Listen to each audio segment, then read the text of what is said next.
Can you say hard hats, folks? Hard hats, lunch pail, steel toe boots. Anything short of a championship this year is a failure. Look at this boomer right here.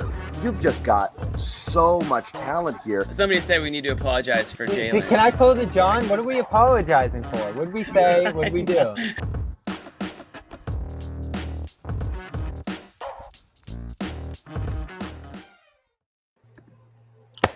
Oh boy, we have a lot to unpack in this one.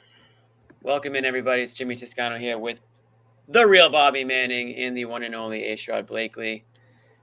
After a 133-131 Celtics loss to the Indiana Pacers, this was an unreal game from start to about the finish. I think you have to backtrack a few seconds because, unfortunately, a lot went down that we're going to try to break down here for everybody. I know people are filing in, and there's probably a lot of heated people here watching the show after a controversial overturned call on a Jaylen Brown baseline jumper that originally And was we got already from Joe Missoula here, Jimmy.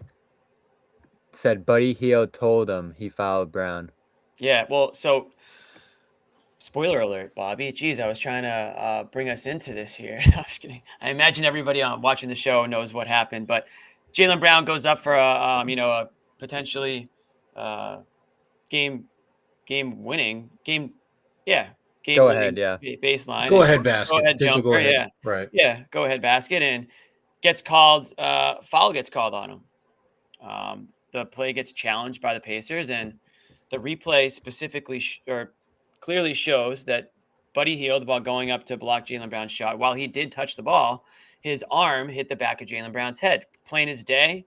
The broadcast saw it. Scalabrine was, never been more sure of himself that Jaylen Brown was going to line for two, and sure enough, the refs overturned the call.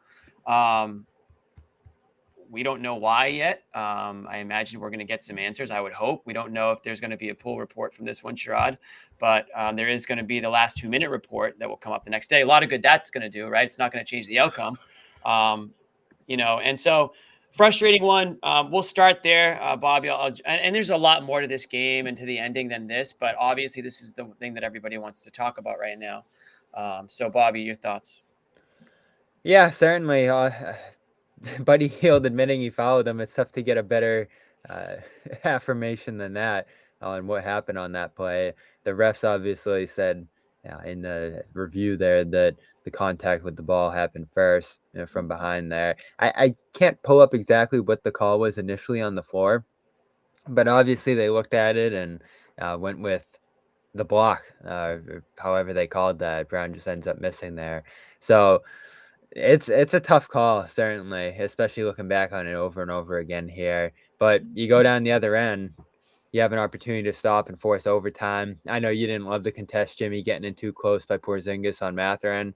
Pretty clear foul call there, and you end up losing the game at the free throw line. A pretty good lob play after, with next to no time on the clock for Cornette to potentially tie it thereafter. But that was just 3 plays, and what honestly was one of the first times this season I felt like the Celtics looked down on the competition and let their foot off the gas and relax. The defense in that third quarter, just atrocious. Would they give up 40 there? I know that's what Joe's probably going to talk about, but he's pretty upset about the call too, obviously, looking at his press conference there.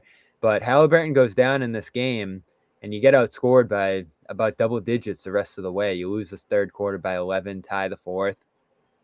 It's not great. You got to play better defense than that. I thought some of the schemes they went to didn't work very well, and especially on the glass and in transition and stuff. They got out-hustled down the stretch of this game, ignored key guys on the Indiana side that burned them.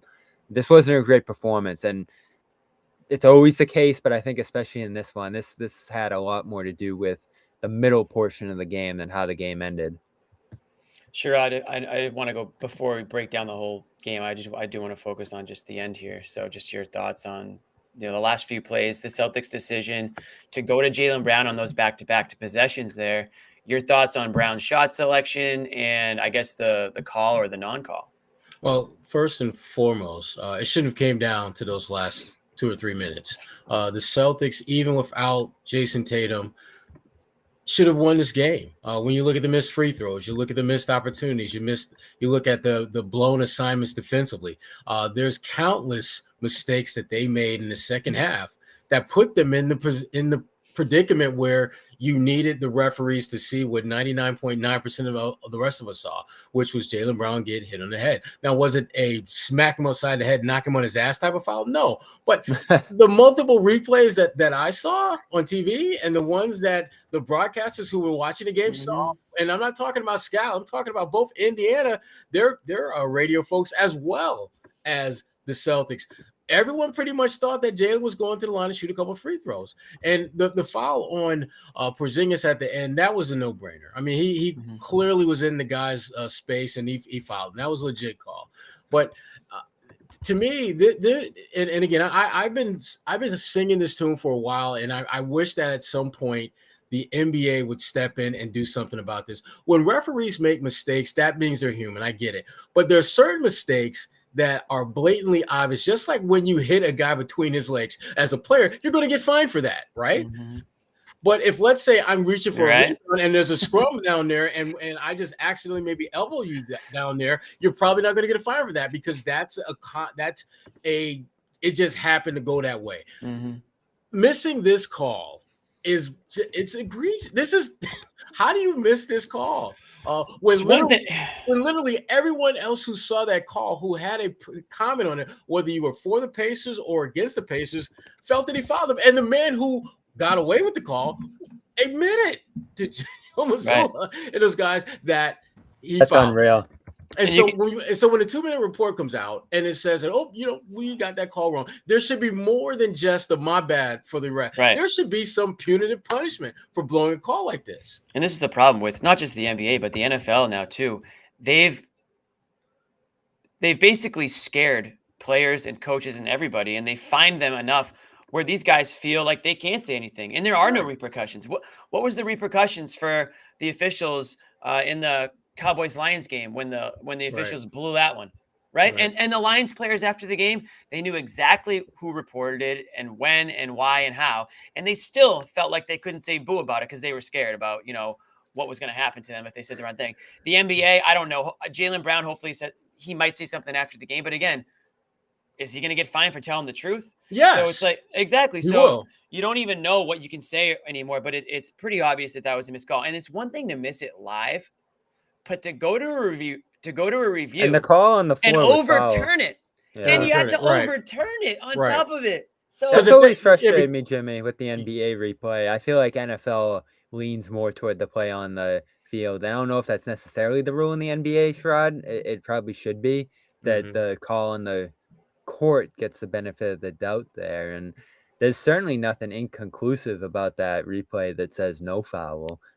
Plenty of contact there on the head to suggest a foul, and I'm sure, as we mentioned in the 2-minute report, that they're going to say it was a foul there, but it's tough for me to focus on that too much in a game like this. We're not going to focus on it for the whole time, obviously, but we do have to talk about it, Bobby, because that's what everyone's hot on right now. So we're not going to start. The elephant in the room. We're not going to go back to we're not going to go back to the beginning of the third quarter and break down like the defense, right, to start the show, but we will get to all that. But to end the show, I mean, Joe Missoula is obviously hot about it. I guarantee you every single player that gets interviewed, the first question they're going to be asked is about this play.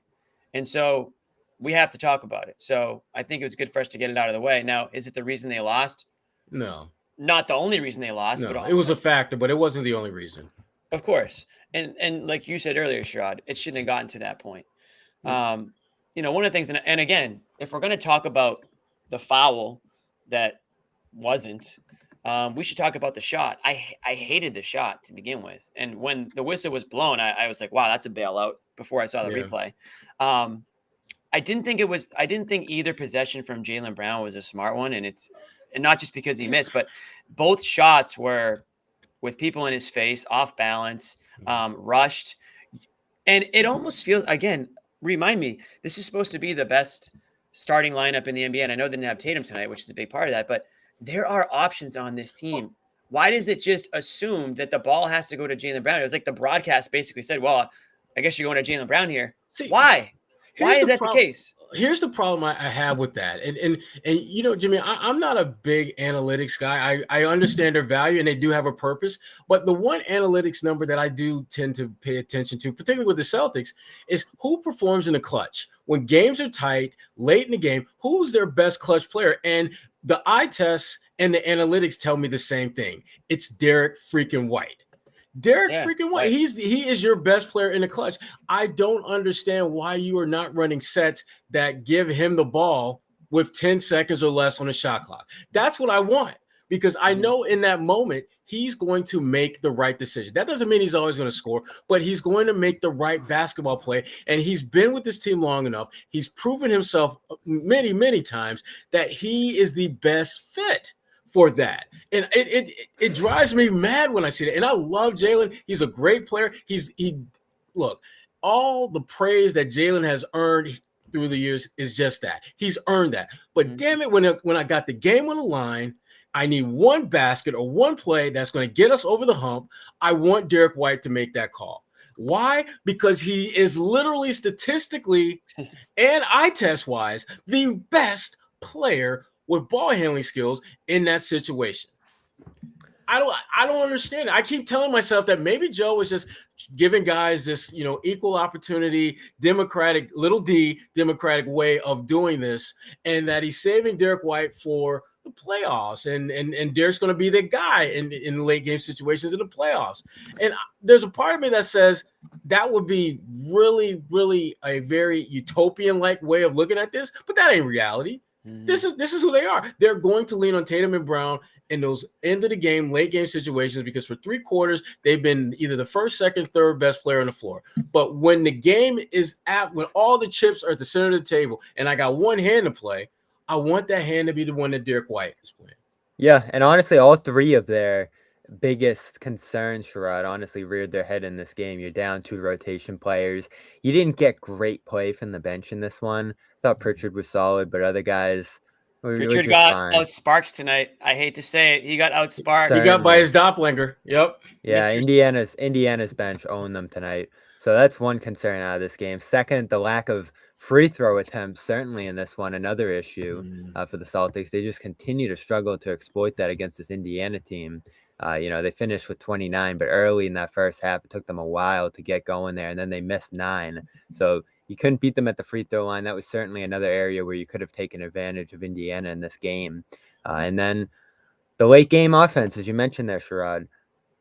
Why stop running offense in those situations? And I know Missoula called the timeout to rein in one possession there, but Brown again after that comes right out after seemingly hurting himself on that play. I know it was his left arm, but goes right into a spot up, pull up 2 in Neesmith's face, misses it. The play before the foul play there. Right. Yeah, the last 2 possessions that they had. Yeah, and then the Pacers go down the floor, score, and then Brown comes back up and takes that shot with 3 guys around him. And here's the thing. I want to be absolutely crystal clear when I say this. My issue isn't with how Jalen played. My issue is that they didn't go to Derek White. That's my issue. It's about Derek White and how in those late game critical situations, you don't lean on the one player who has consistently delivered in those moments, who from an analytics standpoint delivers in those moments. From watching this damn team play, delivers in those moments. And it's that for me is where my frustration is at with this one. It isn't the fact that the refs screwed the Celtics down the stretch. It isn't the fact that Indiana got some home cooking type calls. That stuff happens. So what? It is what it is. My issue is the Celtics, you need to focus on what you can control, and you absolutely can control who is carrying you down the stretch. And yes, Jalen had a great game, and he made big shots, and he was efficient, and he did all those things. But why should you just go to that when you got a guy who, in this moment, he's your best player? And until he goes through a stretch where he's not that guy, I want to lean on Derek in those moments. Yeah, he's giving me no reason not to lean on him. Yeah, and just to piggyback off that, even if it's not Derek White, it shouldn't just be automatically Jaylen Brown or automatically Jason Tatum. There should be options. There should be option A, option B.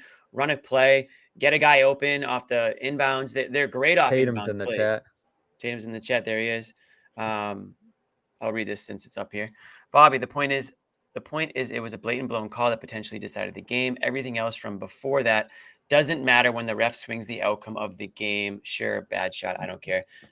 So that's Tatum. That is our chat Tatum's opinion. I'm sure it's not shared by everybody, and it does matter. It does matter what happens up to that point. Sure, that in a vacuum, yes, that matters. But everything that leading up to that point matters too. And if they shoot better from the free throw line, we're probably talking about a different Right. game. If they executed 2-3 more plays better on defense where they got to stop instead of giving up a bucket, it's a different game. So yeah, everything that stuff does matter. And then again, it all matters. And certainly. White missed some shots tonight, but he's still doing the right things out there, especially late in the game. Porzingis missed some bunnies tonight, but give Porzingis a shot with the ball in the post. He was shooting over guys left and right tonight. All the way down the stretch, he just hit everything again. And when he drew fouls, he drained the free throws. He was playing bully ball. It's just incomprehensible to not run offense in these late game situations. Just fly up the court and launch up a shot without even passing it once. And that's on Brown. I know you'll get on Joe, and he certainly could step in these situations, but we know what his mindset and approach is. Let these guys handle it now so they can learn a mentality for later. And Brown in that situation just took 2 awful shots. And you can nitpick the foul call there. It's a bad shot. There's no way around it. I think 3 guys were flying around him, healed from behind, and Mathurin in front of him, and I think another guy was coming in from the side. They're just brutal shots in that situation. And this is another game, Jimmy, where they lose in crunch time. I think they've only lost 1 game outside of crunch time all year, and their 7 other losses here came down the stretch of games. So they have good numbers in those situations. I feel like they've overall played well in those spots this year, but you have just as many situations effectively here where they haven't. The ones that come down to a possession or 2 late.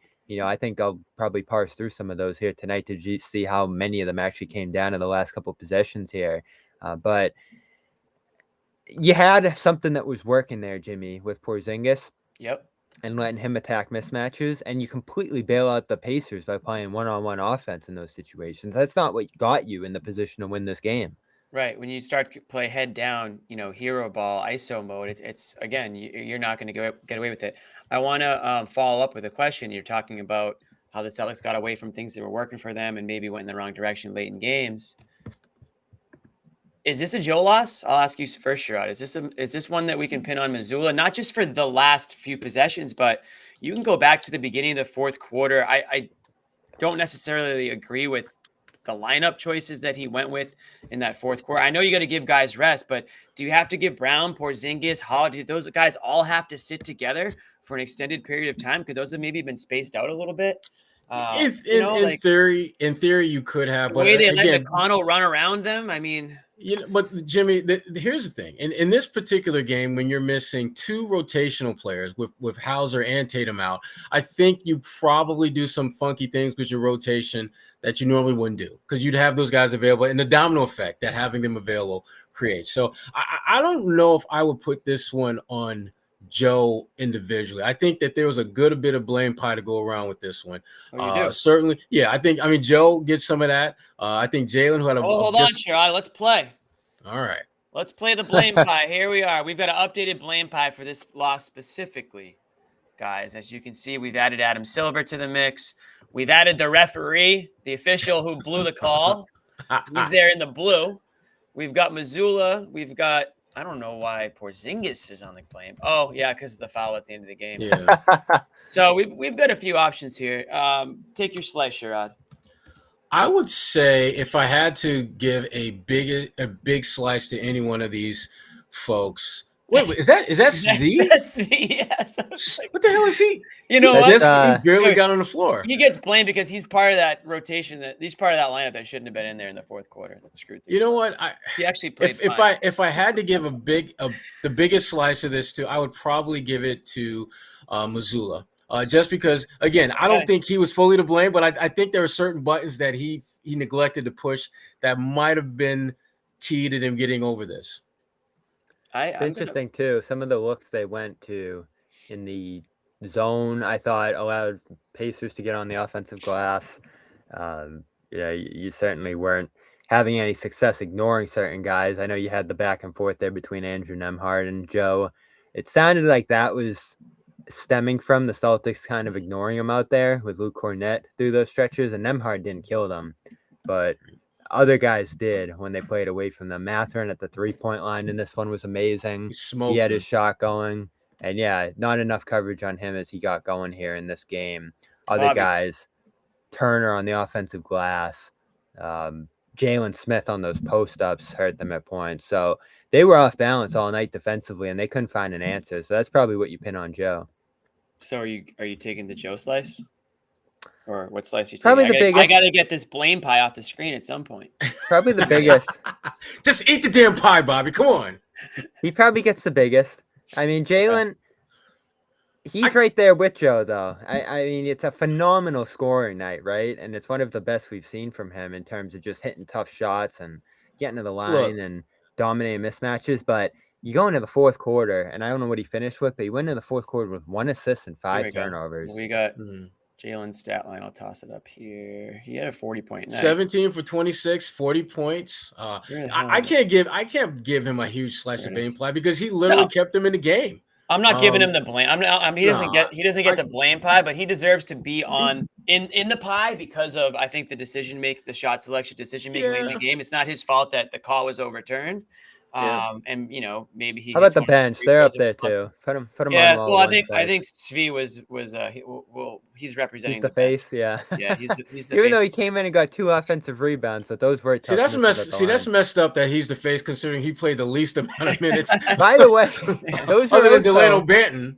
Those were also in his 16th game, his first 4 free throw attempts of the year. So he probably hasn't been. He missed one, I think, right? He missed 2. There you go. So that's why he's getting the blame pie. But to me, it is a Joe game, and it's for all the reasons you guys mentioned. And it's not just the final few plays or anything like that. They got into a bit of a track meet, Bobby, again, and that is what they didn't do on That's Saturday. Why John didn't show up tonight. Exactly. This is exactly what they should not have done that second half. They couldn't slow the game down. 3-point shootout started to happen, and it's hard to go toe-to-toe with these guys, man. That's why they're the top of the offensive efficiency list, and they're historically good at it. You can't fight fire with fire in that situation, and the Celtics got away. And again, maybe we're seeing a little bit of Jason Tatum's value in another area on the defensive side of things, right? Because we do know what he's capable of at points when he does focus on that defensive end, and the Celtics didn't have that tonight. Now, we'd be remiss not to mention that the Pacers lost their MVP player in the middle of this one, and Tyrese Halliburton. And we don't know the extent of that injury. We're obviously hoping for the best because we don't want to see anybody go down, especially an electric player like him, and a favorite, I think, of a lot of NBA fans. And so he left the game in the second, pretty ugly. Just did basically a split, and really, I think what they call a strained left hamstring. It was the official injury designation. So I guess we'll have to find out what grade strain that is, but he had to be carried off the court, and they even put a towel over his head. So it was sad to see that happen, but the door was wide open for the Celtics at that point. Yeah, they went up 11 right after that. Yeah, and then what happened in that second half? The Pacers go on their run. McConnell comes into the game, and he caught them off guard. He starts a track meet out there. He's running laps around Porzingis. I mean, if you want to put Porzingis on the blame pie, that'd be one aspect of it. Was the defensive end. Yeah, and that's what Indiana that's something that Rick Carlisle has recognized in their scouting report that causes the Celtics problems. When they run their offense and they get that matchup where McConnell is being guarded by Porzingis, it's hell for Porzingis to try to keep up with him. And TJ does what TJ does. He either makes them pay with a bucket at the rim, which should never happen, or a short jumper, or he finds someone else because the Celtics are scrambling to try to keep him from just running all over the damn place. This is we're going to lock in on the officiating and the impact that had on this game, but there were troubling signs well before that the Celtics needed to address that those things put them in position where it was a game when, frankly, when Halliburton went out, that was when you should have put your the back heel on their neck and just put this team away and just absolutely batter them. And that didn't happen. I thought the worst stretch of the game was the end of the third there. And Joe's talked about the end of quarters. They had a pretty bad end of the second on Saturday. That could have cost them, but they give up a healed three. Porzingis drops a rebound out of bounds, and they get a top and alley-oop that tied the game. So a nice 5-0 push for Indy there. Jalen Smith blocked Jalen, and Brissett took an awful foul in the backcourt after the block there. So they get 2 free throws off of that. Brown turns it over on the inbounds right after that. I don't know what the hell happened there, but they give it right back to Indy, and then McConnell hits another 2. So Indy takes a 4-point lead there on a 7-0 push. So that, as much as the end of the fourth, cost you the game too. They had some just brutal stretches defensively in this game. The turnovers were out of control. How many did they end up with? 15. 15 or So so. you had a nice little stretch at the end of December where you weren't turning it over as much, and they got out of control with it there too. I mean, there's just reasons up and down why you lost this game. And when Halliburton goes down, I want to look at his on-off numbers. But they were -4. I mean, with him on the floor in this game, and it was limited minutes. So it's not like his presence was absolutely getting it done. But this is a team, Sherrod, that I feel like relies on him more than any other team relies on their star. I mean, we remember when he sat in Boston, the Celtics beat them by 50. So he goes down, and you have a golden opportunity from the shock alone on the other side of seeing that injury for Indiana to extend the lead. And they did.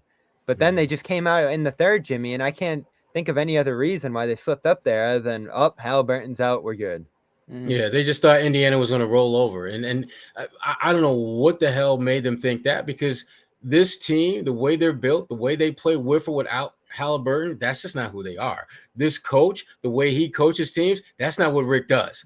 His teams don't just show up and suffer setback and call it a day. They keep fighting. And again, we go back to the blame pie.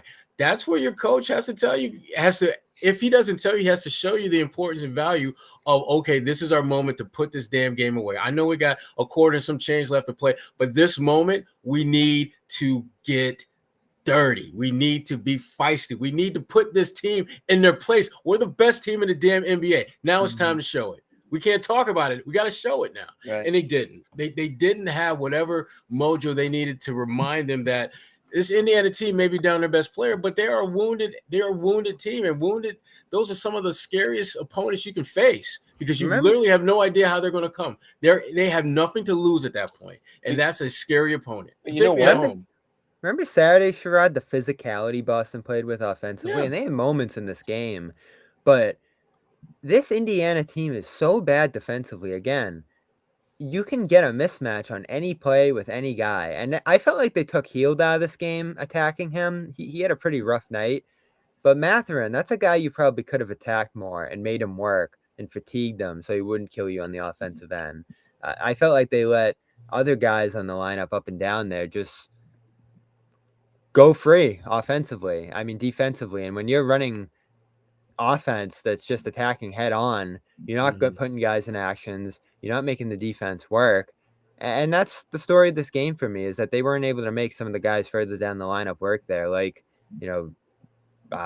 Brown or Mathurin or some of the guys off their bench. That's the difference in this game, especially in the second units. And obviously, you're putting bench units out there, Jimmy, that don't have the same kind of facilitating and scoring ability that you'd have at full strength. I think that's pretty obvious. A big part of this loss is probably missing Hauser and Tatum alone. But you still had Brown, you still had Holiday, you still had White, as Sherrod mentions. White definitely underutilized in this game. To be able to make guys work and foul and just be uncomfortable. I thought this was a really good Holiday game. I didn't think this was that was one of his best games. Yeah, I agree. I mean, when you talk about other options tonight, at least, Holiday is an option. White, to me, tonight, offensively, he didn't have it, which is fine. And maybe that was part of the reason why they were pretty dead set on going to Brown. Brown got them to that point in the game, and they were going to either win it or lose it with Brown. I didn't like the shot selection on his last shot. Again, foul aside, he dribbled it basically into the corner and then had to rush a shot up with, guys in his face. So That's the knock on Brown. It's not the 40 points and everything that he did to get them there. But I just think that there were other options. Now, if you want to really talk He about had it, 1 assist, Jimmy, through 3 quarters. but and again, you know what? And I've said this, and I don't want to have an assist discussion tonight because we've killed that over the last month or two. He's not a passer. He's not a point guard. He's not a distributor. He's not a facilitator. Let's stop trying to make him one and getting upset when he isn't. Jaylen Brown should score you 40 points before he should give you 10 assists. So if we can all just be happy with that, then we can move forward and not get into these debates about if he's a good passer or not. That's not his game. Right. His game is to score 40 points and dunk on your head. So everyone should just be happy when he does that and not worry about the hockey assists and the potential assists and try to justify him being this great passer. He's not, and that's okay. Right, and you're right, Jimmy. The thing I would have liked to have seen, and the reason I keep bringing Derek White's name up is because Derek is a great facilitator, setup guy for his teammates, and that was my point with Derek, that he should have been more involved in that final play. I would love to have seen him and Jaylen run some type of pick and roll action or some action where Derek was attacking and Jaylen would be in position where his defender would either stay with Jaylen or converge on Derek White, which would allow Derek to do what he does well and give Jaylen a chance to do what he does well, particularly well this night, which was make shots. That was my issue with Jaylen. Jaylen always gets in trouble when he dribbles too much or when he decides that I'm going to shoot come hell or high water, even if there are 3 defenders. I mean, you go back and look at those shots down the stretch, none of them were great looks. And if you go back and look at the way he'd been playing for the most part, he was getting great looks and making Indiana pay for that. So if they're not giving you great looks, maybe you shouldn't take that shot. Maybe you should, I don't know, kick it to the guy who's top of the key wide open named Derek White, who at that point was more than overdue to knock down an open shot if he got an opportunity to. But again, I would have liked to have seen Derek more involved in late game activity and action with Jaylen, taking advantage of his skills as a setup man / playmaker and making the most of Jaylen's, having an obviously really good night scoring the ball. Right. And the other thing we haven't really touched upon yet. And again, I don't, this was a great game. I mean, yeah, it was great. Tatum out, Halliburton out. These guys were going toe to toe. The fourth quarter was super entertaining. I think it did come down to the bench ultimately, Bobby. When you look at the production from the Pacers bench tonight, that was the difference. I mean, they were the ones who really stepped up in their star's absence. So you go down the line, Mathurin, McConnell, and Hield. I mean, those 3 guys greatly outplayed anybody that came off the Celtics bench tonight. And again, they were missing a couple players, but I don't care.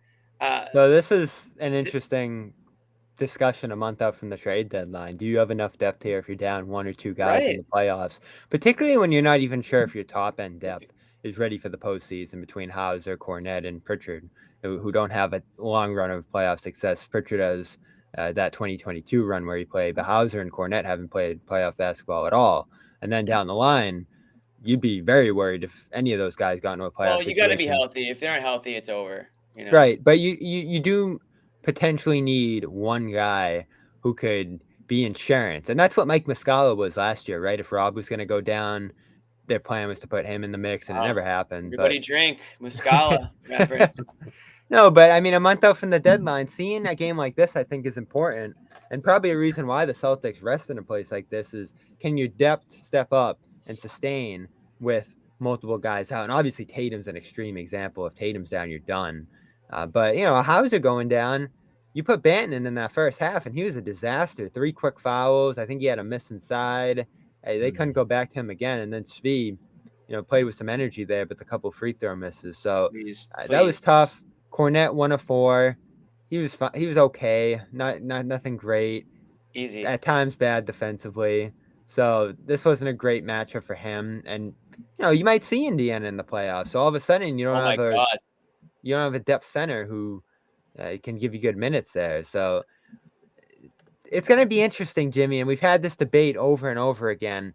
They're probably fine at full strength. I don't think they need to make a move. But what can you anticipate happening down the line? You probably need to add that.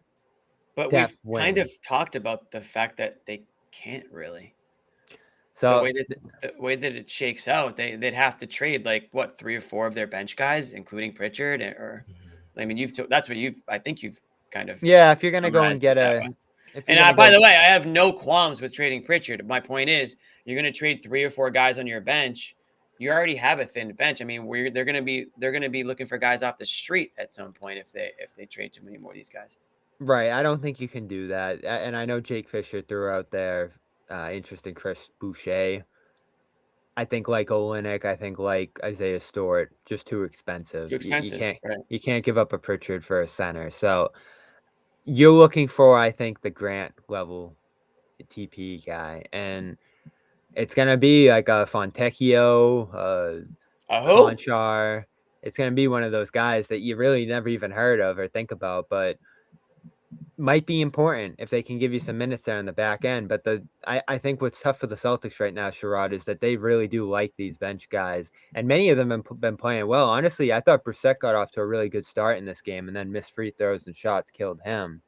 So it's Brissett's a an energy fine guy. line, right? Brissett's an energy guy, Yeah. though, right? I Well, mean, he's going to come in there and play defense and grab some rebounds and try to keep some plays alive, second chance was opportunities. But he's not a guy, Bobby or Sherrod, that's going to come in like, Mathurin did tonight and drain threes in your face and, Well, see, and that's drop 26 on your head out of nowhere and fill in commendably for the star player and the basically problem. win them the game. The problem for the bench guys for the Celtics, I think the biggest problem is that they come here, they look who's ahead of them, and they see, okay, he does X, Y, Z, 1, 2, and 3. So my role is going to be this.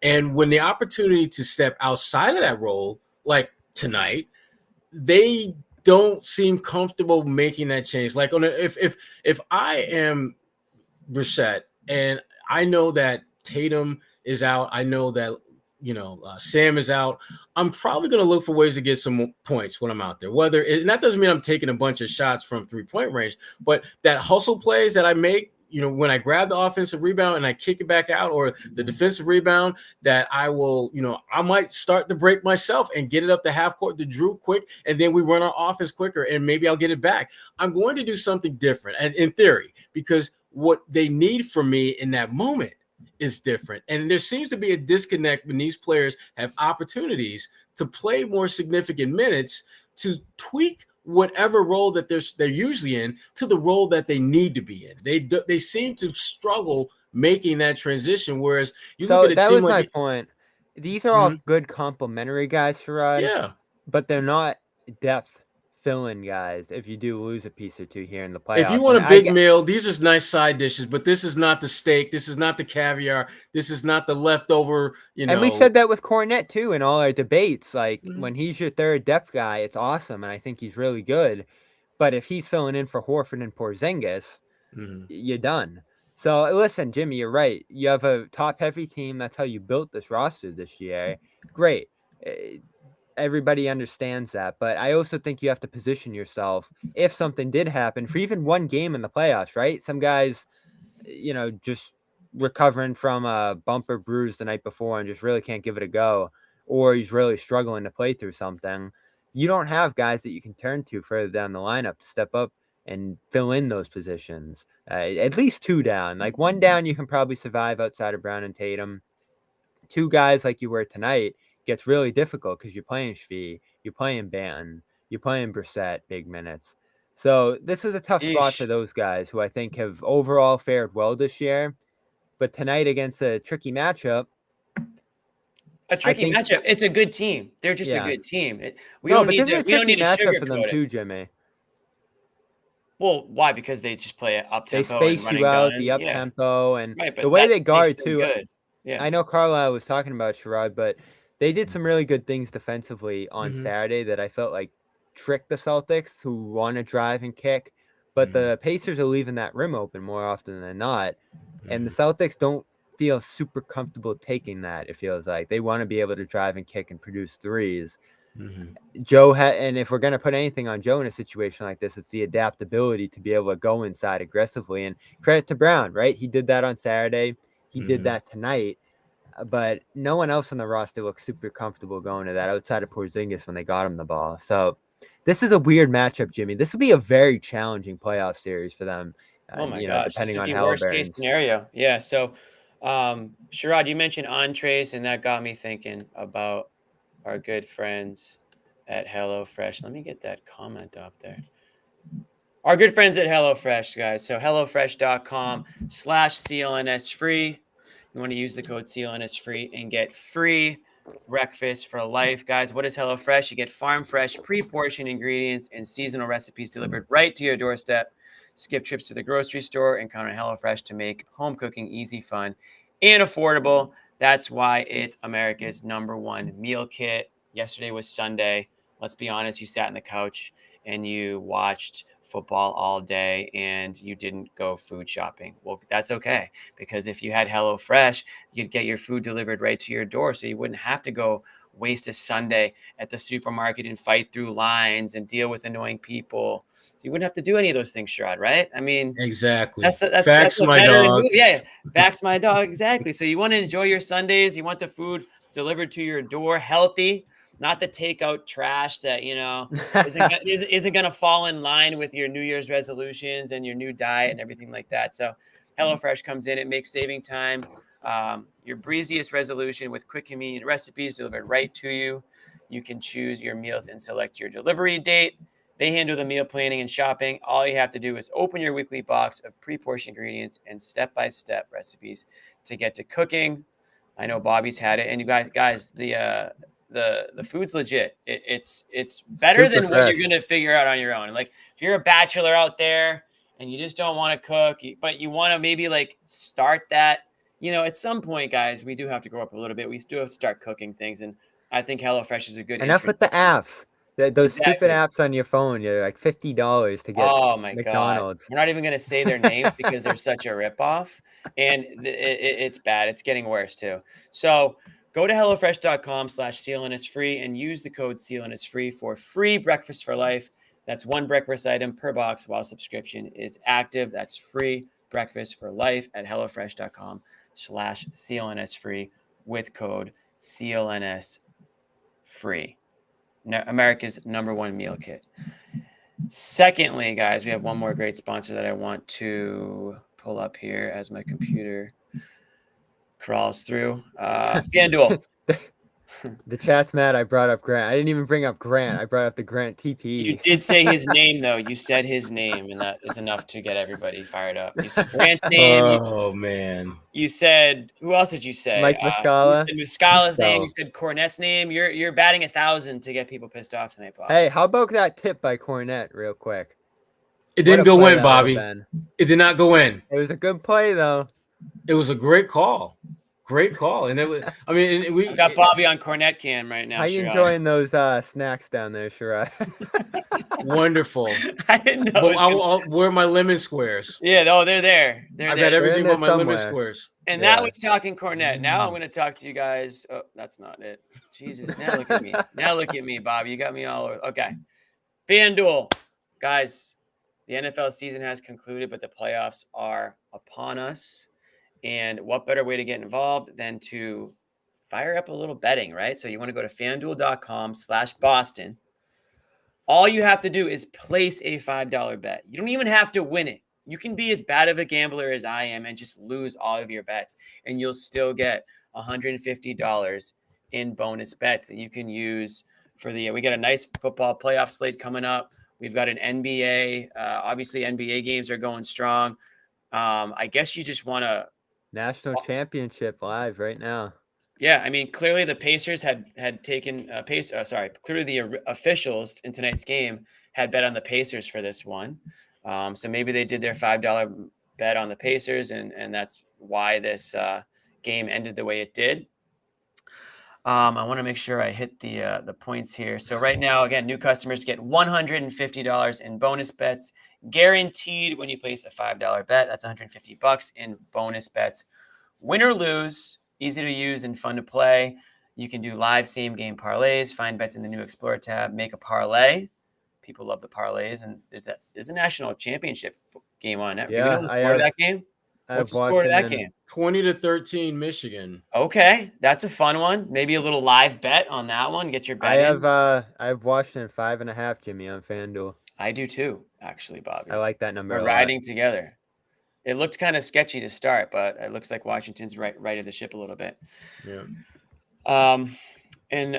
Again, that's That's $150 in bonus bets when you place a $5 bet. And let's put this up here on the screen for everybody to see. You can just read the fine print there. Be 21 plus and present in select states. All that good stuff. You guys get the gist of it. Anyways, let's reset here a little bit, guys. Jimmy had to lean in to see that. Yeah, You're I had to. touchdown. That wasn't happening, but we're gonna have to blow that screen up. But Sherrod, I want to circle back to the trade stuff here. hold on. because You want to talk trades right now? Can we let's put the trade stuff we on. put a bow in the game. Yeah, let's put a bow. I just want to bring us back around, and then we'll go back to the trades. But again, Okay. Amit's got a couple of things here. We were talking about Halliburton's injury tonight. Oh man. Just a quick recap. He went down in the second quarter. He slipped on the floor. He did like a split that no guy wants to do. And unfortunately, needed to be carried off. So it looked nasty. You talk about Pacers in the playoffs. It's probably going to hinge on the severity of that injury. So he's going to have an MRI. They're saying if it's a grade 1, it's about a 1 to 2 week recovery. Grade 2, 4 to 8, and grade 3. Nobody wants to hear grade 3. That's 12 plus weeks. And it could mean surgery if the tear is, off the bone. We're talking about a hamstring, a groin or whatever. So, hamstring tear is devastating. Yeah. Yeah. The early indication there, obviously strain. They'll get the MRI. Didn't look good. Not being able to walk off looks awful. Right. But no missed a little bit of time. But and that wasn't even a worst injury of the night. Memphis, Ja Morant. Yeah. That's another thing. Out for the season. Chat's been going wild on that one. So Ja Morant, torn labrum. Labrum, shoulder. Yeah. So that sucks for a Memphis team that was really starting to pick things up. I think they had a nice win. Was it last night? That's just sucks, man. I mean, obviously Morant in the midst of an MVP level season for Ja Morant. For Halliburton. Okay, right. So Ja Morant out for the year. Halliburton, we'll see. But yeah, it's tough news for the Grizzlies and Morant's had a tough go of things. Some of that obviously is self-inflicted, but this one, you never want to see a guy go down with an injury. No. So hopefully he makes a full recovery there. So that's kind of the injury updates from this one. Bobby, I don't know if you've been able to find any quotes floating around Twitter. I know that Buddy Hield, according to Jared Weiss, a tweet, he says, Buddy Hield wouldn't share what he told Joe Missoula, but said that he made some contact with Jaylen Brown, yet the officials and replay center made the decision. Now, Amit's got his tinfoil hat on, I think, right now, and he's poking us a little bit. He's sending me info on James Williams, who is the referee that overturned the call on this one. Apparently, James Williams went to high school in Indiana, Sherrod. Oh, boy. Purdue graduate, Sherrod. So there's a lot of people wondering if there's a little bit of favoritism here. And here's the most damning stat of all. Okay, and this is where FanDuel, I wish I knew this and had jumped on FanDuel before I knew this stat. The Pacers are now, this is according to Amit, so if I'm wrong here, everyone find him. The Pacers are now 35-3 with James Williams as the head referee in the last 5 years. That is a hell of a record, Sherrod. 35-3? They haven't been that good over the last 5 years. No. What's going on here, Bobby? I'm full conspiracy right now. I'm full conspiracy right now. You are, and I'm not. I'm not. Sherrod, these are all facts. Everything. Are you sure? They're 35-3. According to Amit, double check that, please, because that's a pretty wild stat. You know what? Here's the deal. We already went through it. They put themselves in that position by playing poorly all night, and they were hosed. One of the refs, they Hield hit the ball before he hit Brown's head there. And as Sherrod said earlier, Jimmy, according to the refs, what about according to your eyeballs? Was it a devastating foul? What does that mean? He blocked the ball and then follows through and hits his head. That's not exactly what happened. He went up and his arm hit his head at the same time that the ball was hit. So did it impact the shot in Who extraordinary cares? fashion? It doesn't matter. For me, yeah. For me, I don't care about that because it was look. We're going to see the 2-minute report, and there's a high probability they're going to say, "Oops, we got that call wrong," which means absolutely nothing in the grand scheme then or now. The bottom line is the Celtics, they shouldn't have put themselves in that position. They should have been better than that because they are the best team in the NBA, and they need to show that on nights like this, even when they're at less than full strength. And they didn't. They put themselves in to allow something like this to inject itself into the conversation. Because if they're up by 5 or 4 at that point in the game, yeah, it's a bad call, but it's not gonna factor heavily in the outcome. It becomes more of a speed bump along the road. So that to me is just find a way to get over this. You can't allow these type of things to consume you. If you're the Celtics, you deal with it. You put yourself in that position. Be better. Make sure you could have went down the other side of the court and gotten a stop and went to overtime. Yeah. Amit's backtracking on his record stat, 35-3. He's totally backtracking on that. So they might not have been 35-3. That did seem ridiculous. But well, Jimmy, you can issue the. It's an Amit. We need to get Amit on here for an apology cam. If Amit was schooled, then we need to get him on here for an apology cam. But I still believe that this guy was. Well, now you set off the chat that was already angry enough. I still believe that he went to high school in Indiana, so that's enough for me to say conspiracy. Well, he's from Indiana, but I think he spent time in like Memphis. I don't care where he freaking hangs his hat.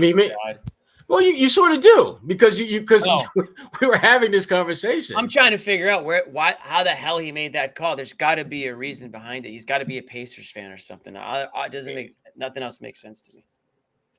Jimmy, the other thing I found interesting about this game was just the chippiness of it, and I like that.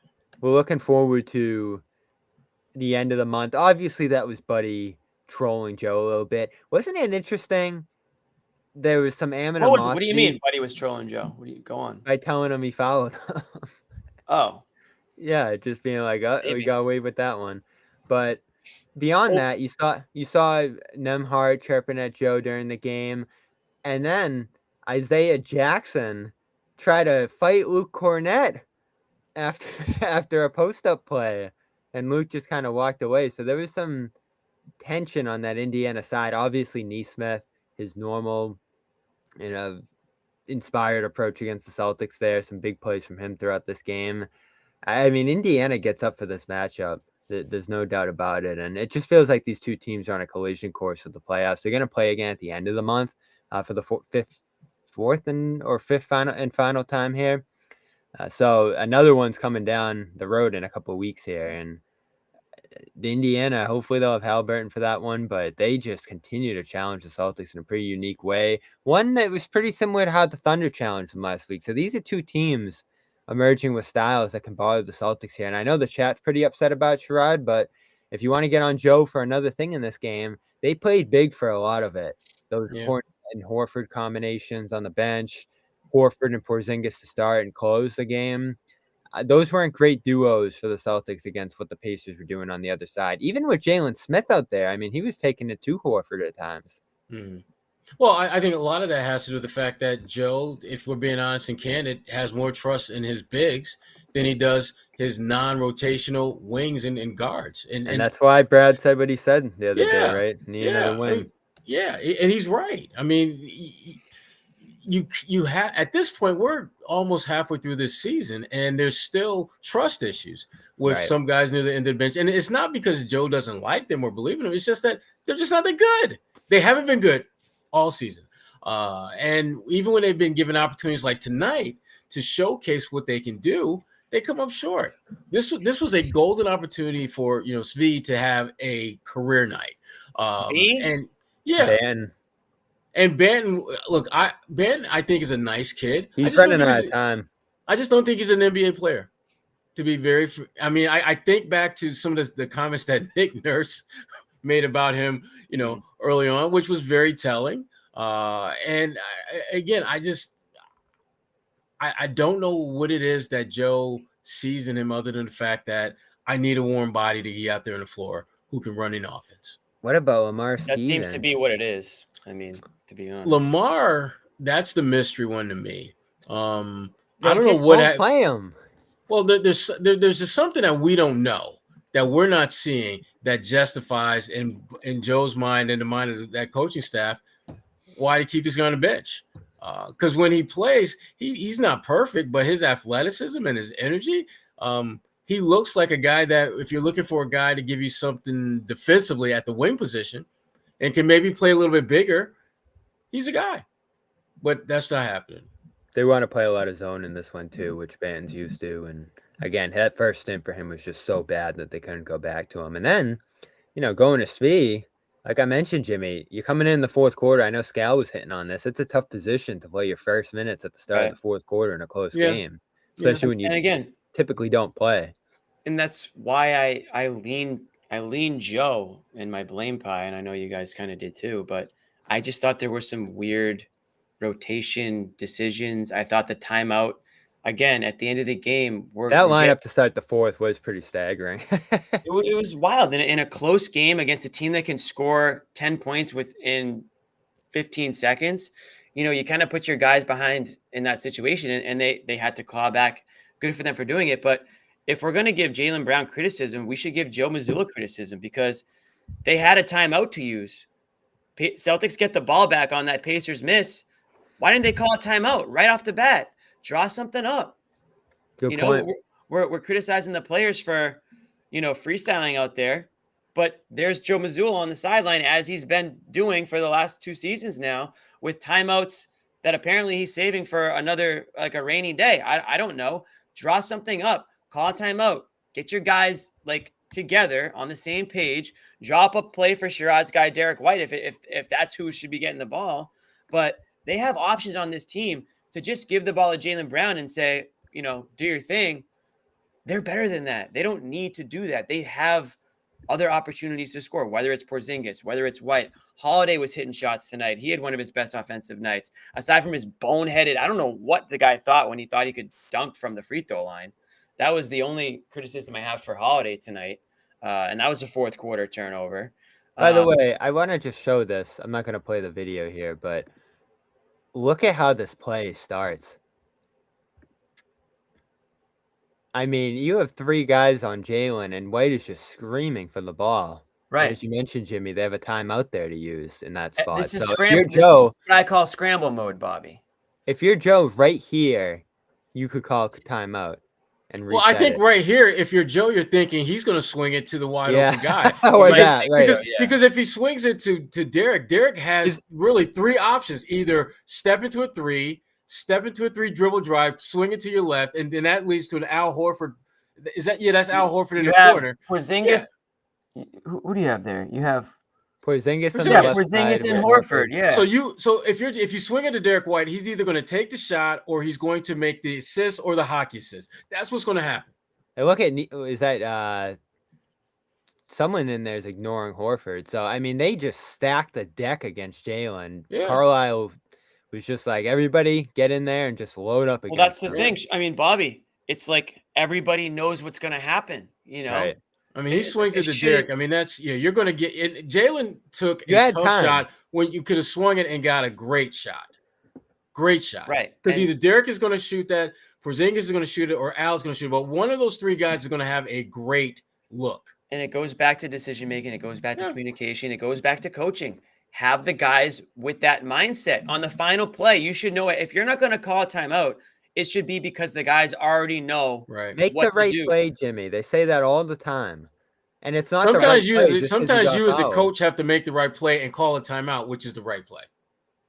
Yes. Sometimes that has to be the right play. When you can't, it's sometimes you can't assume that these great, phenomenal talents see what you see as a coach. Mm-hmm.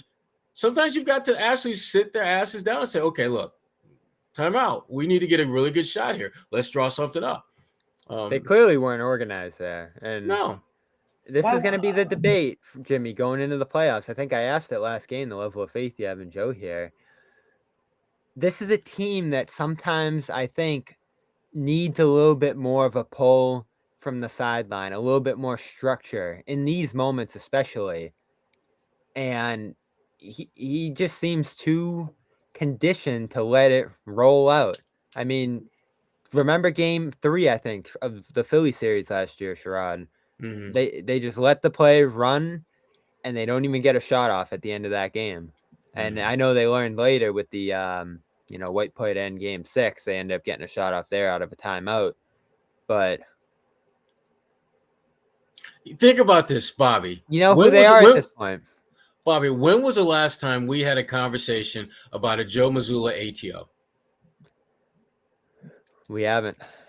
And he does have some good ones, but nothing that catches your eye. He's had some good ones, but he hasn't done that nearly enough to where it's, when you think about some of the things that are strengths of his, that doesn't come to mind. And it doesn't come to mind because we don't see it. And to me, that's part of what you as a coach should be able to do. The guy across from him, Rick Carlisle, hell of an ATO guy. Mm-hmm.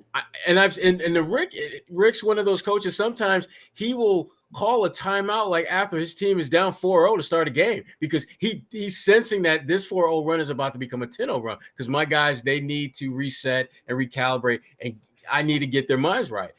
Joe, he's a player's coach, but sometimes you need to be a coach and not just a player's coach. And sometimes I think Joe gets a little too comfortable. It's the rigidness, Sherrod. They do good stuff all game. Again, they did a lot of nice stuff in this game to put themselves in position to win late, but you squander it with some late game execution issues. And again, to go back to the game as a whole, it's the defense that cost them this one tonight. Right. Absolutely. But on that play specifically, the last 2 plays, they did not execute well in those spots. Yeah, Joe, he just needs to get, I think, a little bit better in getting a better pulse for when he needs to take the reins and just say, look, this is what we're going to do. I know this is what you've been doing, what's been working, but we kind of need very specific things to happen down the stretch. Like we need to get great shots in the last minute of play. And you attacking their defense with 3 defenders just sitting, waiting for you, that ain't a great shot. Particularly if you swing it up top and we got literally 3 different guys that will have, one of the 3 will have an opening look. And again, I know the chat's like, Jimmy, we said in the chat before they even reversed the call. What was he doing there?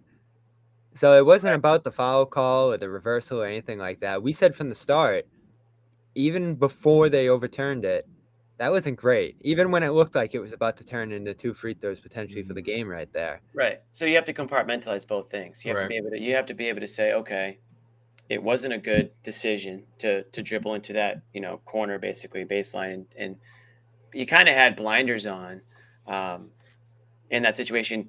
Got lucky with the call and then got unlucky with the reversal. So a lot of things happened, but you don't have to like any of it. Now, one thing I will disagree a little bit with you guys is, you guys say, oh, they shouldn't have put themselves in that position. I actually thought that overall, and again, aside from that third quarter stretch, I thought they played pretty good basketball as a team tonight. What are you laughing at over there? The Jalen comment quotes coming in. Okay, yeah. So we got Jaylen Brown is now speaking. What do you got quotes from? Here's a tweet from Jared Weiss. Jaylen Brown, I think he obviously hit me in the head. We definitely can do some investigation. That's what I'm gonna say. I've never heard head is part of the ball. Wow. And then he said the ref told him that he did not get hit in the head. So I don't know what the ref was watching if he says Jaylen Brown didn't get hit on the head, but good for Jaylen Brown for actually saying something. And then again, from Adam Himmelsbach, I know I got hit in the head. I think that needs to be investigated. It cost my team the game, and I'm pissed about it. Take that, Bobby. You don't think that cost them the game? Well, Jaylen Brown says, I disagree. It did cost us the game. So, well, who's going to investigate it? Well, luckily, we have the last 2-minute report will come out tomorrow for the investigation, which will do absolutely nothing and change. It's going to be nothing. Thorough. Right. But listen, calls go against you, and it is shocking, right, Jimmy? Because The call on the four. Don't loop me in with this. Don't loop me in. You're Jimmy, on an come island. here, Jimmy. Come Yeah, here. right, Jimmy? Right. Oh no, you're on Bobby Island right now with Cornette. The And call, limit squares. the call on the four was foul. And that should be the benefit of the doubt in that situation. There's no clear indication. Obviously, that's what they're gonna say, Jimmy. They're gonna say they didn't see contact to the head there. We saw contact to the head. I wish that Right. I would replay I'm it, with but you. I think it would probably get like removed from YouTube if we did it. But everyone needs to just go on Twitter and rewatch that last play. And it's very clear that Buddy Hield's forearm makes contact with Jaylen Brown's head. I've seen way less contact called the foul, Sherrod, especially in a review situation. Again, if they missed it live and there wasn't a review, you throw your hands up and say, yeah, I mean, there's a little bit of contact there, but what are you going to do? They called it a foul and then reviewed it, saw that it was a foul, and then overturned it. That's the part that I can't wrap my head around. That's driving everybody crazy, and that's why I almost had Scal jumping over the That's not how it podcast. should go, right? Yeah, if you have a call on the floor and there's inconclusive evidence, you stick with the call on the floor. And you know, across sports, I feel like there should be like a clock that if it hits a number on the clock and you don't have a call by then, it just stands. Right. So it's a very strange one. I get why people It's are upset almost about like this they one. just they didn't look at his head. It's almost like they were just focused on whether or not a hand hit the ball. And it's like they just failed to look at the other half. But according to of the Jalen, arm. they're saying that they didn't see it hit the head. And yeah, maybe they weren't paying attention to that, Jimmy. Maybe they weren't reviewing for that, and they just looked at the hand. Right. That would be the explanation, right? That they weren't looking at That's his all head, all I can possibly think. So, anyways, you know, we had again, I don't want there was more to this game, but this is what the players care about. This is what the coaches care about. This is what No, I get it in this hell case. even the opponents are talking about it. So it's not something that's just going to go away. It's not often you hear the opponent say we got away with one.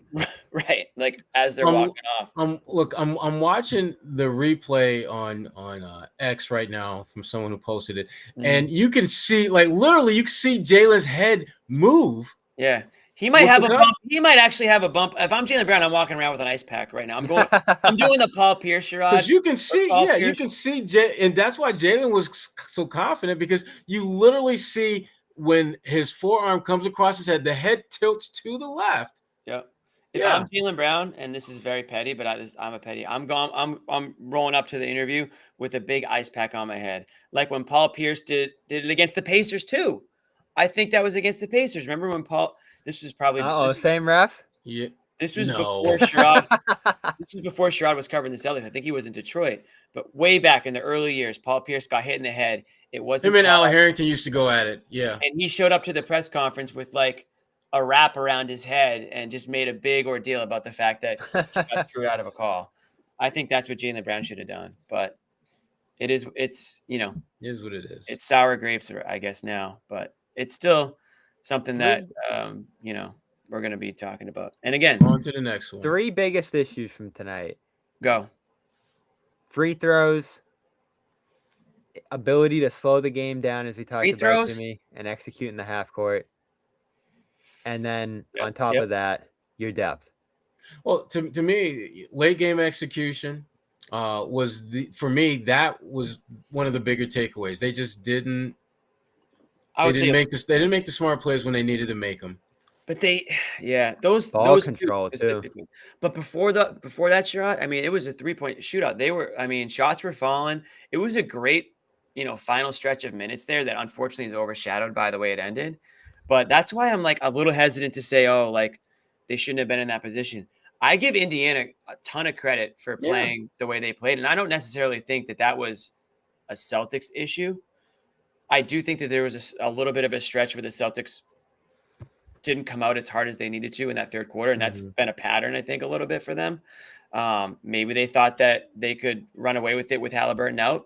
But once McConnell went into that game, and I was surprised when they took McConnell out, I was surprised it took him so long to bring it back in the fourth, because what he did for them was just almost in a way mimic Halliburton's up-tempo style. I mean, McConnell was It just caught them off guard. There's no doubt about I mean, it. he was racing up and down the. He was just laying. It was the layup drill for McConnell at times. He And was he's so blowing good by defensively. Remember Porzingis. that stretch where they had I forget who it was, Holiday. They had him like tumbling back to half court with ball pressure, and he got Yeah, the back court call that was there. the turnover there. Yep. Mhm.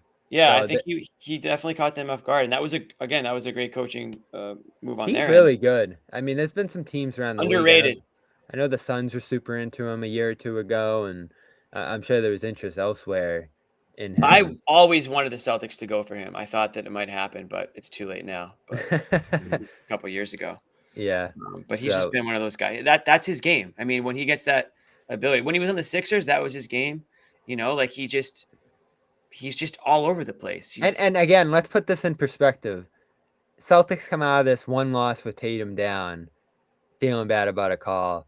The Pacers come out of this not knowing if their best player is going to be back anytime soon. So that's just a killer for them. This was really becoming a fun back and forth to start this season. Obviously, they played in the tournament. I hope he's okay. I hope we see this matchup in the playoffs. It'd be really fun. That crowd tonight was great.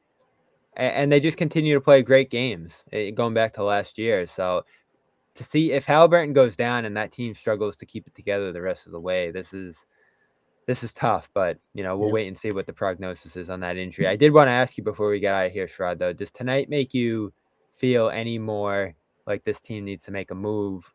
And what type of move are you looking at with the deadline a month away here? It doesn't make me feel any more wanting them or expecting them to make a move because they didn't play with Tatum, didn't play with Sam. And whatever move you make, you're not going to get someone that could fill the void if you don't have Sam or Tatum around. So, no, it doesn't make me any more, bullish on them shaking things up a little bit. But I think Brad understands that you want to stack the deck as much as you can with as much talent as you can that can play the roles that you understand or that you feel you need to have in order to win a championship. And so they will continue to look for that big wing. But that big wing is not, I don't think, necessarily going to be someone who can go out there and get you 25 points because those big wings are not available.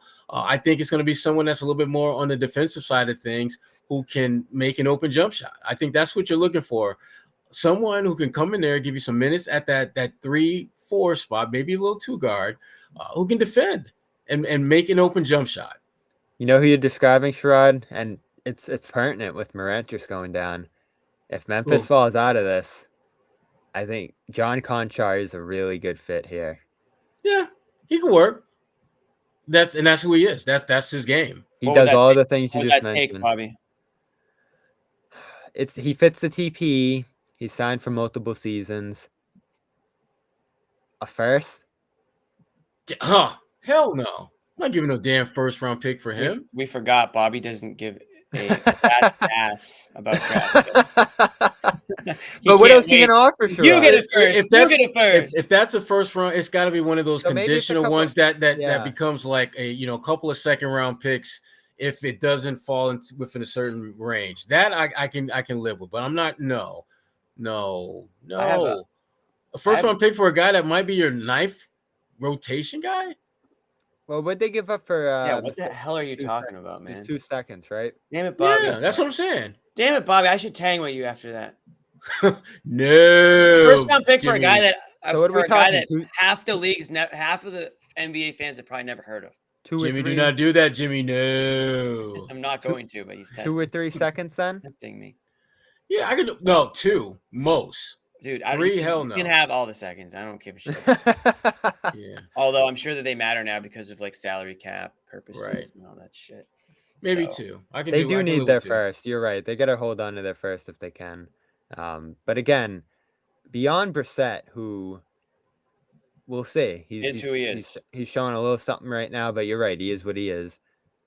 There's nothing below those guys. I know people keep kicking around Walsh. That's not happening this year. He hasn't. I like to keep Kata. I like to keep Kata. Figure out a way to make that happen. Yeah, and he's, they look at him as the 4th guy right now, unless they were going to move on from Luke. And then, you got your Shvees and Bantons, and Lamar doesn't seem like he's part of this mix right now. So you're going down to Brissett in terms of who this team trusts.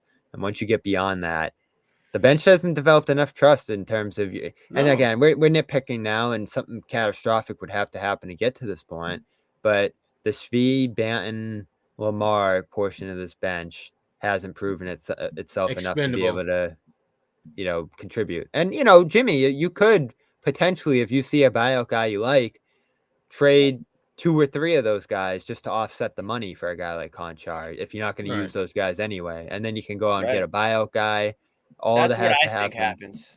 Yeah, all that has to happen is that guy makes less than $12 million, and old friend Kelly Olynyk, as well as Chris Boucher, who's probably not a buyout guy, but Kelly Olynyk in the last year of his deal, he fits the bill. Yeah.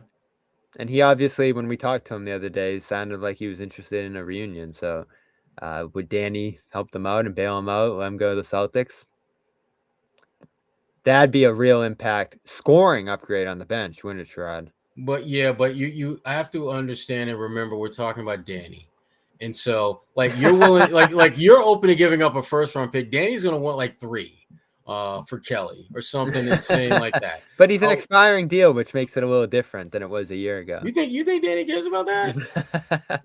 Come on. I don't know Danny to ever buy out an expiring guy. That's for sure. You mentioned the Grizzlies, Bobby, and I think it's safe to say that without Morant, they're dead in the water this year. Plus Adams, plus Clark. Right, they were already banged up to begin with. Morant gave them a nice little run there, and they were going to be a tough out if anything. Mm. With Morant out, and they traded for Marcus Smart for a reason, thinking that pair him with Morant, get a little bit of a winning culture in there, make a run at things. That's not happening this year. And I guess my question is, does Marcus Smart become a hot commodity at the trade deadline? Not talking about Celtics, but just around the league. Could there be a situation where he finds himself back in the Eastern Conference on a contending team because all of a sudden the Grizzlies are selling, and he's a guy that I think a lot of playoff teams or fringe playoff teams or contenders would add to that mix and give you that same thing that the Grizzlies thought they were going to get for their team, hard-nosed player, defense intensity, plays hard, wants to win, blah, blah, blah. We don't need to go over all the things, but is this now a situation where the Celtics could find themselves playing against an old friend in the playoffs? Maybe. I can't see it. They'd have to get blown away, and I don't think anyone's blowing them away. There's one team that stands out to me that could use a defensive player, and I think you know which one I'm talking about. Miami? No. Better. Philly? Bucks? Yes, Bucks. Yeah, Bucks have nothing to offer. They'd have to be blown away, and the Bucks certainly aren't blowing them away with Bobby Portis or whatever they'd be giving up in that deal. You think picks? Of Philly? What about picks? Yeah, they don't have picks. Philly give up all their picks. Oh, okay. There you go. So Bucks can't make any upgrades. They might get a buyout guy, but we always know how that goes. It's someone in. So you said Heat. Were the Heat an option? Heat do have some stuff. He to needs offer. Shooting though. Yeah. Yeah. What do they need another Marcus Smart guy for? No, the Heat wouldn't be able to blow them away. Philly wouldn't be able to blow them away, I don't think, unless they really target that guy. Wouldn't that be something if Smart ended up on Philly? Philly, man, Maxey and Smart. Ooh. That would be weird. We thought it was weird seeing Horford in a Philly jersey. But no, I mean, Sherrod, how do you look at it? Because they're going to want to run this back next year with everybody. I think Memphis is just going to take a red shirt, call it a red shirt year, and just get a high draft pick this year, and just run it back and see what because they still have no idea what their full complement of players looks like. And I think that they haven't seen enough of Marcus Smart to feel as though this will work. In fact, in the small snapshot we saw with Marcus and Ja playing together, they look pretty damn good. So I think you'll see them. I think you'll see them run it back. I think they'll listen certainly to offers. But to your point, Bobby, I think someone would have to come with some look, we want Marcus and we're going to give you 2 first-round picks and we'll give you a player swap on another pick, first-round pick in another year. And something like that is especially since they gave up Tyus Jones and 2 firsts to get him.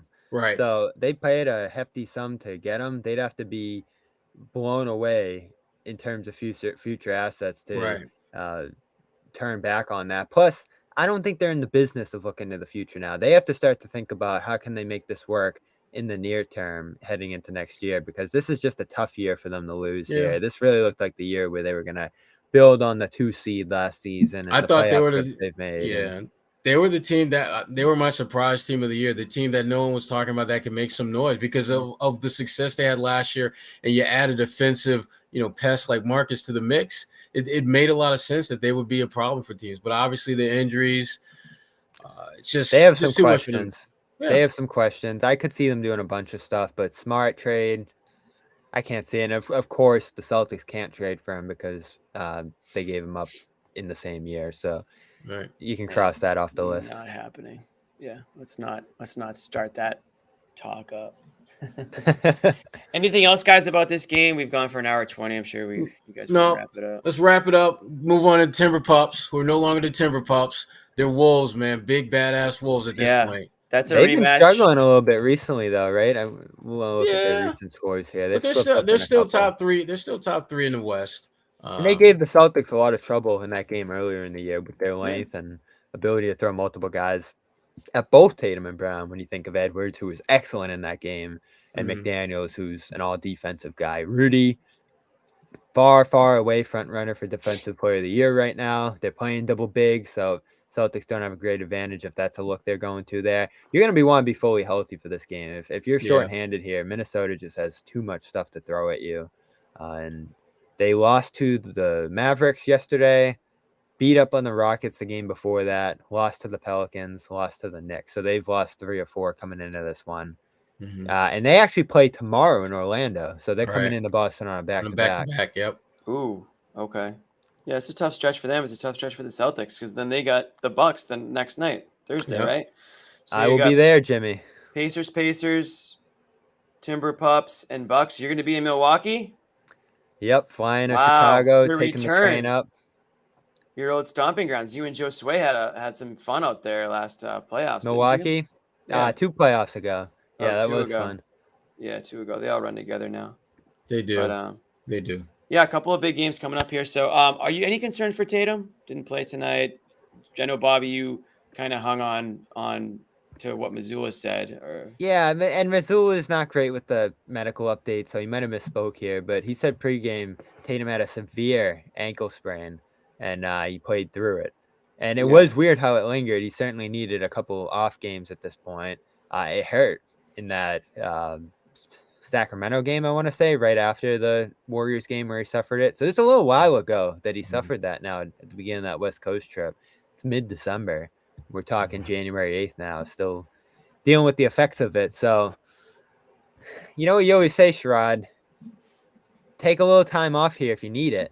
Yeah. Like, don't just keep pushing through it. The team can clearly get by, as you saw tonight. This is the time to do it. Better to take off now than take off in April. And you know he's not skipping the All-Star game. Well, hell no. That's not happening. Tatum will get that check. And play well. Yeah. So. All right. So that'll do it. Once again, we want to thank our great sponsors, FanDuel. Again, guys, don't forget, you can do a $5 bet and you can get $150 in bonus bucks when you go to FanDuel.com/Boston. And then HelloFresh, go to HelloFresh.com/CLNS free. Use code CLNS free and get breakfast for life. That is going to do it for us. Oh, yeah, we're not going to talk about it, but no big Patriots news today. So we're on a wait and see mode there to see what goes on with the Pats. But just definitely keep it locked on CLNS, whether it's Celtics, Patriots. We're going to be going live at the moment anything happens, one way or the other with the Patriots. Press pass is where yes, exactly. Go. Patriots press pass. John Zanis will be on there with Taylor. He's outside Gillette right now, I think. Yeah, is he just ready to go? Love it. That's the John we know. Back Michigan here, about to get the natty. Michigan's about to get the natty. So, you know, if Michigan fans will be insufferable for a while, as they usually are. Back here, Michigan players on the Celtics? I don't think so, right? No. Yeah. I mean, Al's from Michigan, but he's a Gator. Yeah, he's a Gator. He's a Gator. Tom Brady. It's the only guy I can think of that matters. Yeah. But back here, Celtics fall 133-131. Nuts and bolts. We got screwed by the refs tonight in the final plays of this game. We're not going to be forgetting about that. On to the Timberwolves. But we will rise onto the Timberwolves Wednesday. We will be back here after the game, so make sure you guys come on back and hang out with us. Again, I'm Jimmy. That's Bobby. That's Sherrod. Thank you guys, and we will see you Wednesday.